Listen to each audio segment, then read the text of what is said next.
તો આપણે કુળદેવના મઠ ને બધા ઘરે ક્યાંથી આવ્યા બધા? પછી મઠ બટ કઈ નહીં હોય, કળિયુગમાં જ છે આ બધું, અને કળિયુગમાં રાખવું જ પડે તો જ આપણો ઉદ્ધાર થાય. સતયુગમાં જરૂર, કારણ કે સતયુગમાં બધા ભગવાન જ હોય, સાત્વિક જ હોય બધા.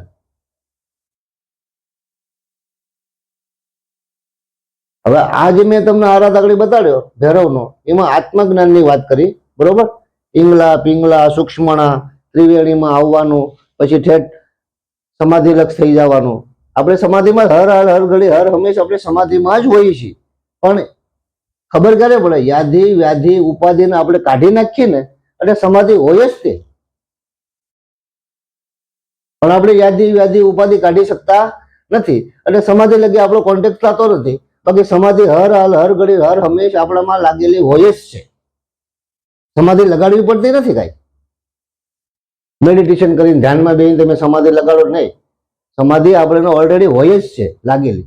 જેવી રીતે તમે ઓલરેડી શ્વાસા લ્યો છો, કેવા શ્વાસા લ્યો છો? હવાર હાણ લગી શ્વાસા ચાલુ જ હોય ને, શ્વાસા જ નકરા લો, કઈ અવાજ અંદર ભરો છો, કઈ એની હારે પ્રાણવાયુ લ્યો છો કે નહીં? તમે કોઈ પ્રાણવાયુ અંદર લેવાનું હોય, બરોબર?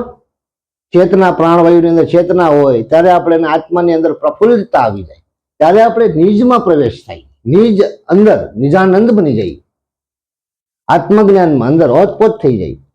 પણ આ બધા દેવી દેવતા આપણે હોય સપોર્ટમાં, તો પછી આ બધું ભેગું કરી પછી આવું સડી બનાવી, અલખનો આરાધ કરી, પછી આપણે કોઈ કહે છે ને હિમાલય બાજુ એક ક્ષેત્ર છે, એ ક્ષેત્રની અંદર આપણે વિરામ કરી શકીએ.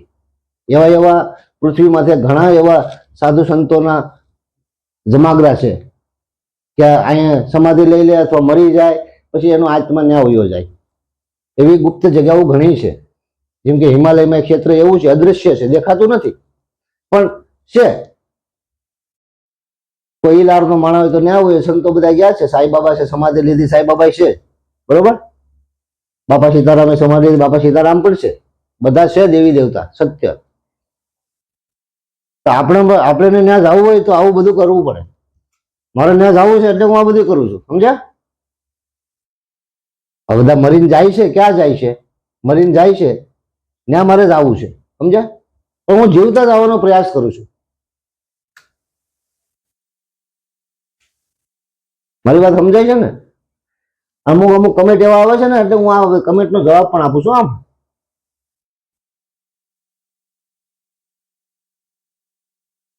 પછી આત્મજ્ઞાનની આપણે ખોજ કરવી પડે. દેવી દેવતાનો આપણે બધું કોટો પૂરો થાય, 14 બ્રહ્માંડની વાત પછી આવી જાય.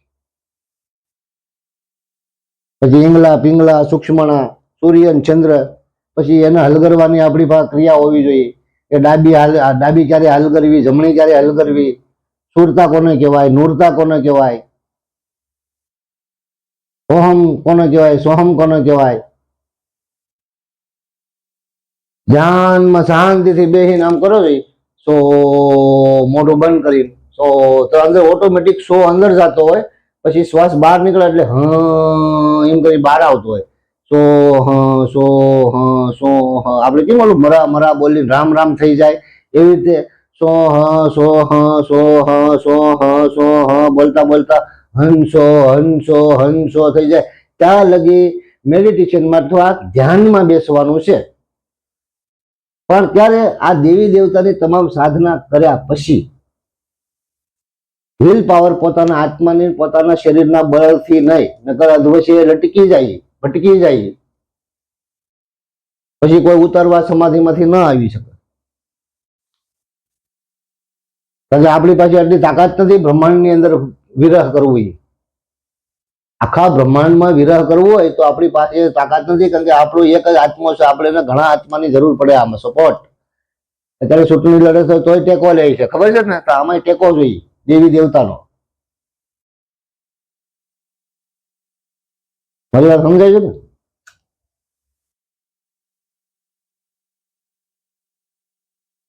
અને એ મોક્ષ હાટું બધા ભટકે છે, સમજ્યા?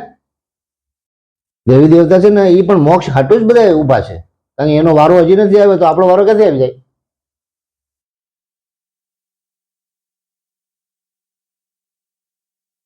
હવે આને તમે લેક્ચર માનો તોય બસ છે, અને જ્ઞાન માનો તોય બસ છે, સત્સંગ માનો તોય ઘણું છે. પણ ગુરુમુખી વાત છે આ.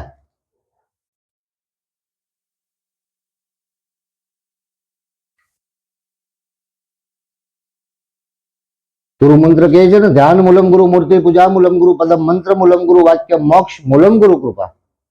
પછી અડધેથી કોઈ આત્મજ્ઞાનમાં ગયો હોય અને આત્મજ્ઞાન એને થઈ પણ ગયું હોય, ગુરુમુખી પણ થઈ ગયો હોય, પણ પાછળ જે છૂટું થઈ ગયેલું હોય દેવી દેવતાનું કારણ ભોરણ આસ તેસ વળગાડ બળગાડ બ્લેક મેજિક કાળું મેં જાદુ ઓલું પેલું એ બધું એને તો મનમાં ન હોય નહીં ને, એને ખોટું છે ખોટું છે ખોટું છે. હું કામ કે એમાંથી પસાર નથી, ડાયરેક્ટ એને ઠેકડો માર્યો છે, ઉડીને સીધો આત્મજ્ઞાનમાં ઘરી ગયો છે, પાછળ બધું મુકતો ગયો છે. 14 લોકનું કાર્ય બધું પડ્યું રહ્યું છે અને એ બધું એમને સામું જોયું નથી, સીધો શોર્ટકટ અપનાવી લીધું આત્મજ્ઞાન.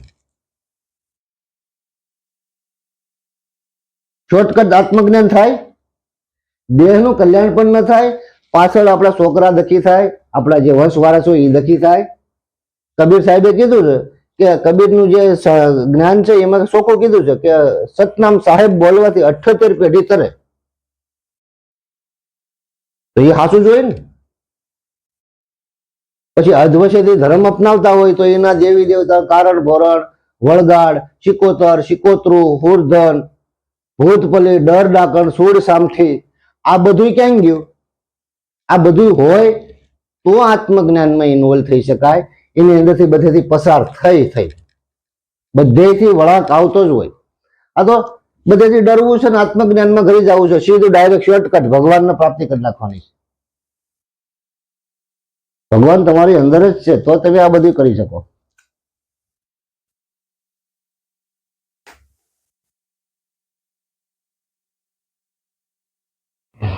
ગુરુમુખી બની જાઓ તમે એટલે ઓટોમેટિક બધું ખ્યાલ આવી જશે. અને બધેમાં ગુરુ બેઠો જ છે, કારણ કે ગુરુ સમગ્ર વિશ્વમાં છે. ગુરુત્વાકર્ષણ પેલા તો જોઈ લો, આ ઉપર નાખો ને હેઠું પડે એ ગુરુત્વાકર્ષણ બળ કહેવાય. એવી રીતે આની અંદર પણ ગુરુત્વાકર્ષણ બળ છે, પણ ઓળખાય નહીં ને. એમાં ઇન્વોલ્વ થવું પડે, અંદર જવું પડે, ડાયરેક્ટ થઈ જવું પડે. આ તો શોર્ટકટ આત્મજ્ઞાન. પિંગલા પિંગલા સૂક્ષ્મ હાંધી, પણ એને માટે ભાઈ આ બધાનો આશીર્વાદ લેવા પડે દેવી દેવતાના. મેલડી માના આશીર્વાદ લેવા પડે, મહાકાળીના, કારણ કે એ બધા આત્મા છે ને, પોતાના હું નથી માનતો. એ બધી શક્તિ છે. ભૈરવની શક્તિ કઈ જીમ તીમ છે? હનુમાનજીની શક્તિ કઈ જીમ તીમ છે? નરસિંહની શક્તિ પોતે ભગવાન જ છે. હવે આપણે એની હારોહાર રહીને આત્મજ્ઞાન ક્લિયર કરવાનું છે. આપણો આત્મ ક્લિયર નથી. ભવથી ભટકતો અહીંયા મનુષ્ય જન્મ ધારણ કર્યો છે. તો આમાં આપણે ક્લિયર થવા માટે આપણે દેવી ઉપાસના કરવી પડે, શક્તિની સાધના કરવી પડે. ભૈરવની સાધના તો હર ઘડી હર હંમેશ કરવી જ પડે આત્મજ્ઞાનમાં. જીવનું કલ્યાણ આપણું થાય, બીજાનું થાય. બરોબર. આ છડીનું બતાવ્યું, આ ડુપ્લિકેટ છડી છે, આ ઓરિજિનલ સિસ્ટમ છે. બરોબર. અને ભૈરવનો આરાધ પણ બતાવ્યો હતો. ભૈરવના આરાધમાં શું કીધું છે?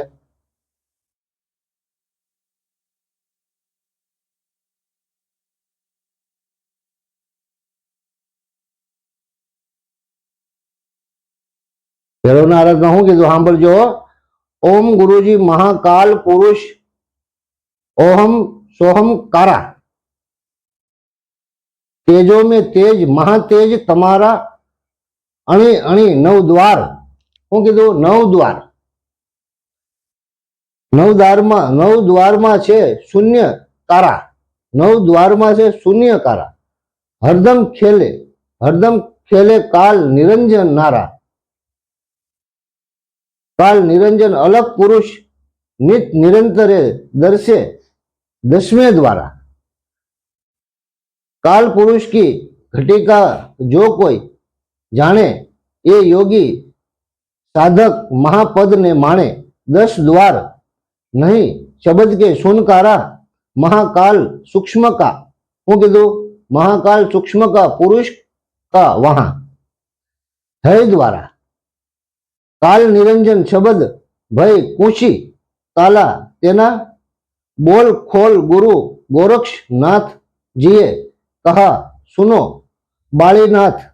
जो कोई समरे पशु प्रभात सूर्य बेला काणे जो कोई समरे मध्यान्ह काणे जो कोई